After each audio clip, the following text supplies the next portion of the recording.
केंद्रीय जल शक्ति एवं खाद्य संस्करण राज्य मंत्री प्रहलाद पटेल रविवार को मथुरा दौरे पर आए। परिवार के साथ मथुरा धार्मिक यात्रा पर आए केंद्रीय मंत्री ने बांके बिहारी जी और राधा बल्लभ लाल के दर्शन किए। इस दौरान उन्होंने ओलंपिक में भारत को गोल्ड मेडल मिलने पर बधाई देते हुए भगवान को प्रणाम किया। मोदी कैबिनेट में जल शक्ति और फूड प्रोसेसिंग विभाग के राज्य मंत्री प्रहलाद पटेल सबसे वृंदावन के विश्व प्रसिद्ध पहले बांके बिहारी मंदिर पहुंचे। यहां उन्होंने परिवार के साथ पूजा अर्चना की। दर्शन करने के बाद सेवायत गोस्वामी ने उनको भगवान का प्रसादी वस्त्र और प्रसाद भेंट किया। ब्रिज में आकर भक्ति भाव में नजर आ रहे केंद्रीय राज्य मंत्री इसके बाद हरिवंश चंद्र महाप्रभु द्वारा प्रकट भगवान राधा बल्लभ लाल के दर्शन करने पहुंचे। यहां उन्होंने भगवान राधा बल्लभ लाल की आरती के दर्शन किए।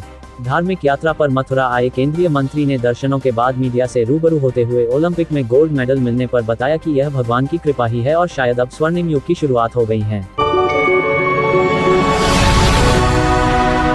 केंद्रीय राज्य मंत्री प्रहलाद पटेल ने नदियों के शुद्ध होने पर कहा कि मोदी सरकार आने के बाद इस बात पर विचार कर रहे हैं कि एसटीपी प्लांट से ओवरलोड कैसे कम हो और किसी भी परिस्थिति में यमुना, गंगा या कोई भी पवित्र नदी हो उसमें गंदगी न जाने पाए। सबसे पहले तो ओलंपिक में गोल्ड मिला है भारत को, उसको लेकर के क्या मुझे लगता है कि जन भावना से ऊपर जो चीज़ें हम मानते हैं कि अब कृपा हुई है भगवान राधा बल्लभ की सभी की कि शायद हमारा स्वर्णयुग फिर से वापस आ रहा है।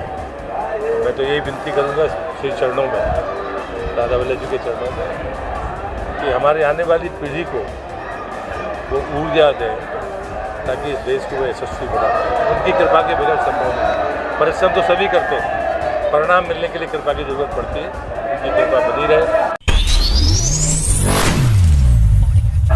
आज मैं अपने पूर्वजों की पुण्याई मानता हूँ, अपने आराध्य प्रभु श्री की पुण्याई मानता हूँ कि राधा बल्लभ जी कितने सुंदर दर्शन हुए, और उनसे ही चरणों में प्रार्थना करूँगा कि ऐसे ही उनकी कृपा बनी रहे और हम उस सेवा में आए। आप एसटीपी प्लांट का निरीक्षण करने जा रहे हैं, लेकिन देखा जाता है कि कई बार एसटीपी जो मैनिपुलेटिंग है वो नहीं होती है। मुझे लगता है कि जो आप सोचते हैं मोदी जी के आने के बाद हम लोग इस बात पर भी विचार कर रहे हैं कि जो ओवरलोड होता है उसको हम पहले कैसे कम तक करें, और किसी भी परिस्थितियों में कोई भी गंदा जल माँ यमुना में ना जाए।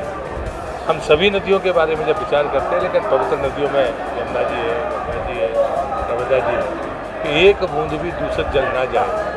इस प्रबंधन पर जितनी बारीकियाँ हो सकती हैं, आपकी भी कोई जानकारी होती है ज़रूर दिखाइए।